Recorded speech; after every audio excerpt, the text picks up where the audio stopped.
I'm Billy S, welcome back to the channel. Last week we took a look at the skill check bosses of Soulsborne.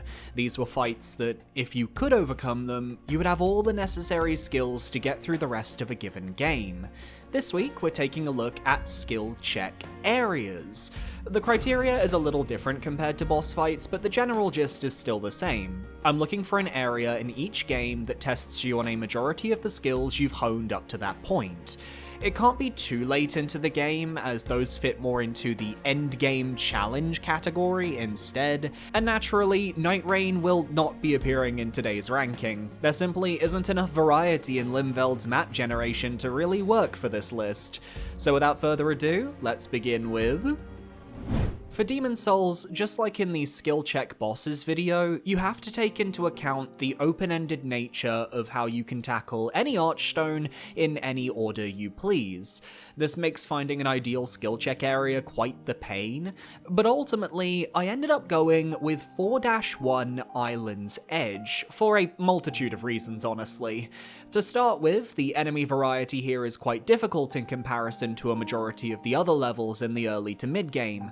You have the rolling skeletons, who will stop at nothing to corkscrew you into oblivion. You have the golden skeletons near the end of the level, who will stop at nothing to crush you into oblivion. You have the storm rays, who will stop at nothing to spear you into oblivion, often while you're dealing with other enemies in the level. And you get a rematch against the Vanguard demon, which definitely gives the impression of, hey, remember this guy who beat you in the tutorial? This is your chance to show how far you've come in this game and beat him back.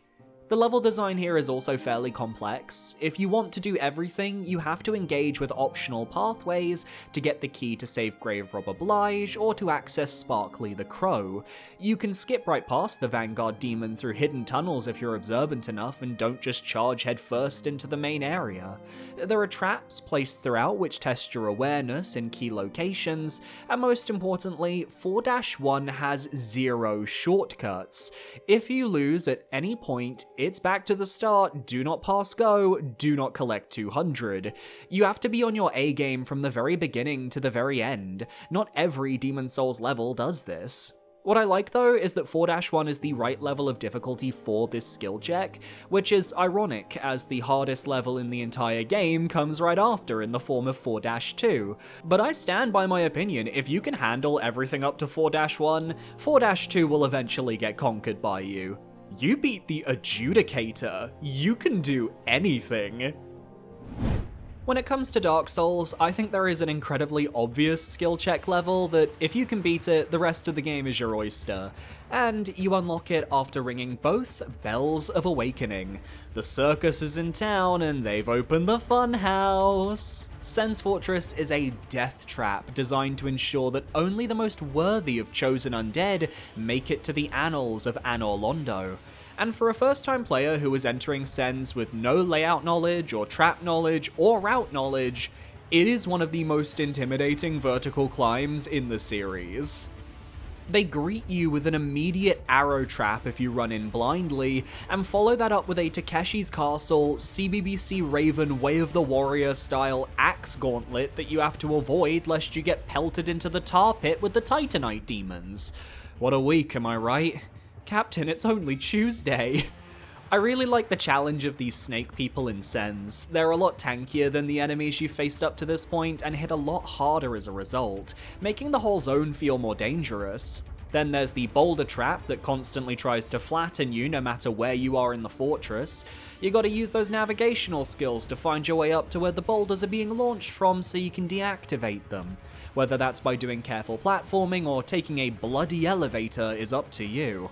Eventually, after many more trap-filled gauntlets, you reach the rooftop where, instead of traps, now you're getting giant firebombs thrown at you by a large man. Truly, they put the stiletto on your neck and do not let go until the Iron Golem is defeated. Hell, even the shortcut that goes back to the bottom of Sen's is placed right in the center of a precarious axe gauntlet such that you won't always be able to reach it at a glance. And that's assuming you even do the optional jump to the far tower to go to the bottom to get the cage key for said shortcut. Lucky there's a hidden bonfire up here, am I right? Anor Londo is tough too, but it doesn't relish in your suffering to the same extent as Sen's Fortress, and there's a lot more downtime there. Sen's is at full 100 every second, but I wouldn't have it any other way. If you can beat Sen's Fortress, say it with me, you can beat Dark Souls. For Dark Souls 2, I played with the idea of the Lost Bastille, but honestly, I decided not to go that route because the second half of the area leading into Sinner's Rise is fairly linear, and most of the complexity here is optional. Meanwhile, if you want a complex early to mid-game level in Dark Souls 2 that is mostly mandatory and infamous for being a choke point, look no further than the Iron Keep. You can't cheese your way through this one, as there is one route to the boss at the end and you will have to take it. Places like the Shaded Woods, Earthen Peak, Brightstone Cove Seldora, they're all interesting locations that can challenge the player, but it's also very easy to rush their respective bosses and get through as quickly as you're able. Iron Keep doesn't give you that option. Alon Knights will hound your every step. Archers will snipe you from afar before you've realized you've done something wrong. Iron Turtles will bonk you so hard they destroy the very flooring they stand on.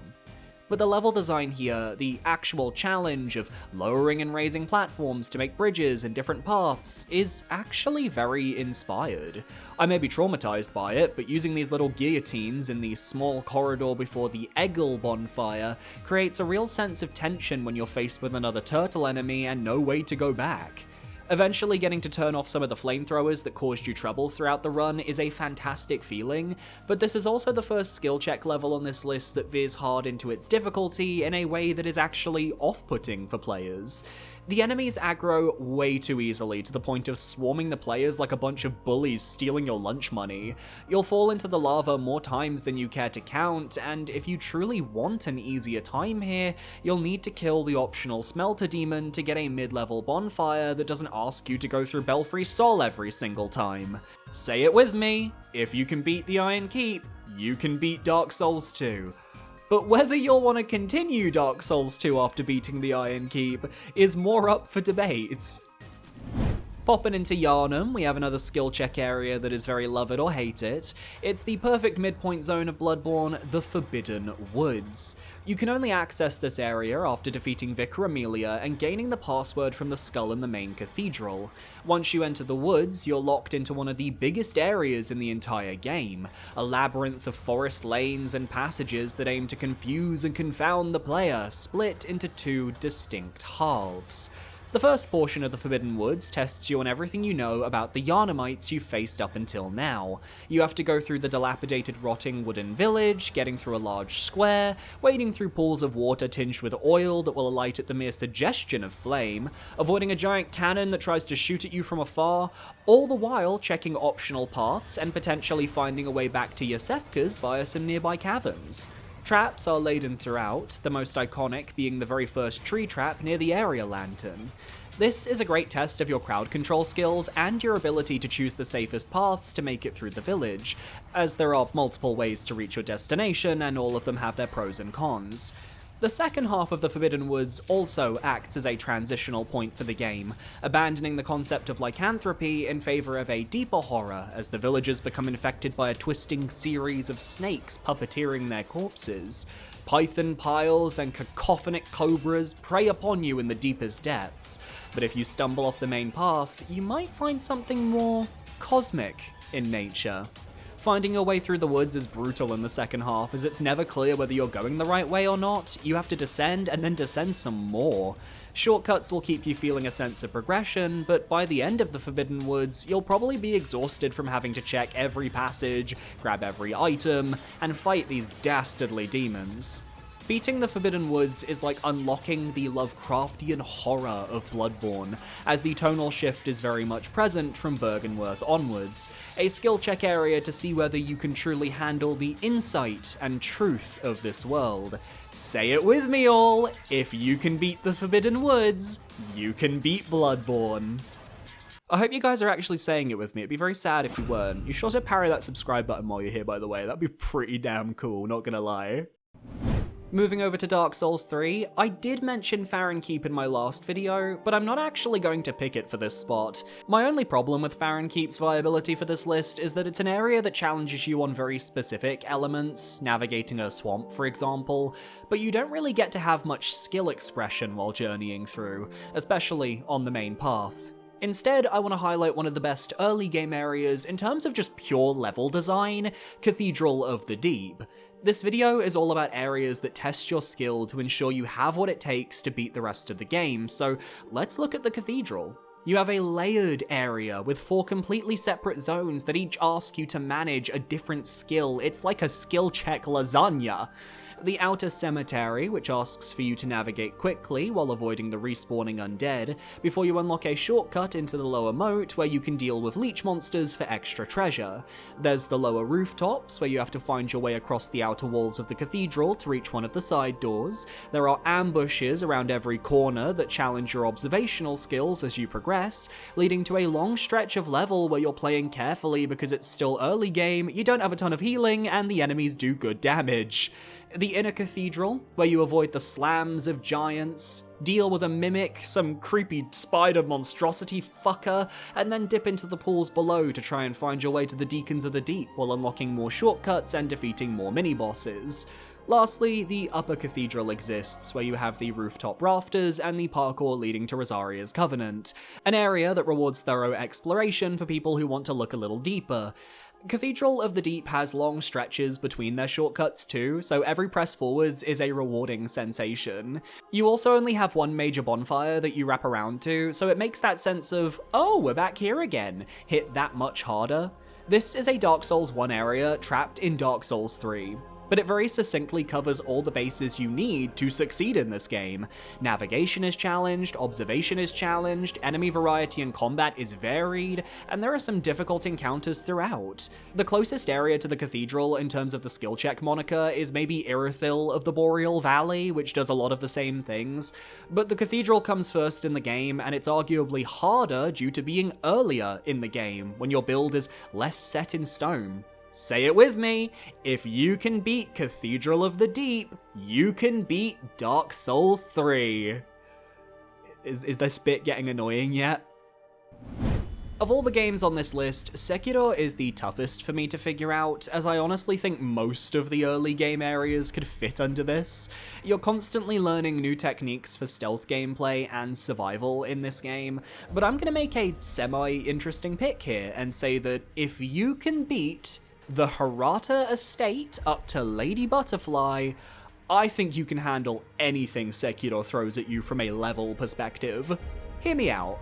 The first half of the Hirata estate is very low stakes. You can swim through the river outside for carp scales, you can explore the various lower settlements that bandits have begun to raid, and I'd say these moments require a little bit of stealth and some smart thinking to come out on top. Running in guns blazing this early would get you turned into Swiss cheese. It's happened to me, it'll happen to you, but learning to take each group of enemies slowly, using the rooftops to escape from chases, and just generally play it safe will get you very far and teach you a lot of useful tricks. There are NPCs to talk to, like Anayama back when he was still a bandit. There are eavesdrop locations to gain context clues for what to do next. You get the flame vent part here, and then you reach the game's first wall, Shinobi Hunter Enshin of Mice. He's a skill check mini-boss that determines whether you were clever enough to unlock the Makiri counter. Beating him shows you have the skill to handle tough enemies and tough enemies surrounded by groups of regular enemies, which is a skill you definitely need moving forwards. From this point up to the inner courtyards, you're learning how to use foliage and your environment to sneak past all the enemies up to where Owl is. You might take on the optional Lone Shadow to get an extra shinobi tool, that can be pretty fun. And you get a nice grappling hook segment down the river that also works as a nice skill check for those navigational skills. However, it's Juzo the Drunkard and his surrounding bandits that, even though I despise this mini-boss encounter, it does harden you up for what comes later in the game. It's Enshin of Mycen again, but on steroids, and it really helps to hammer home that if you want to succeed at Sekiro's areas and not just its bosses, you need to learn how to handle enemies in a vacuum and how to deflect attention so you don't have the whole squad bearing down on you. By the time you reach Lady Butterfly, you've gone through the gauntlet, and she, being a former teacher of Wolf, acts as a final exam at the area. She wasn't my choice for a skill check boss because Genichiro exists in this game, but tack her onto the Hirata estate and she acts as a wonderful narrative conclusion to this level that affirms that your character is learning and getting stronger alongside you, the player. I could also see arguments for Ashina Castle or Senpo Temple taking this spot as well, but I decided Hirata Estate would be more left field, more interesting for this spot. If you can beat Hirata Estate, you can beat Sekiro Shadows Die Twice.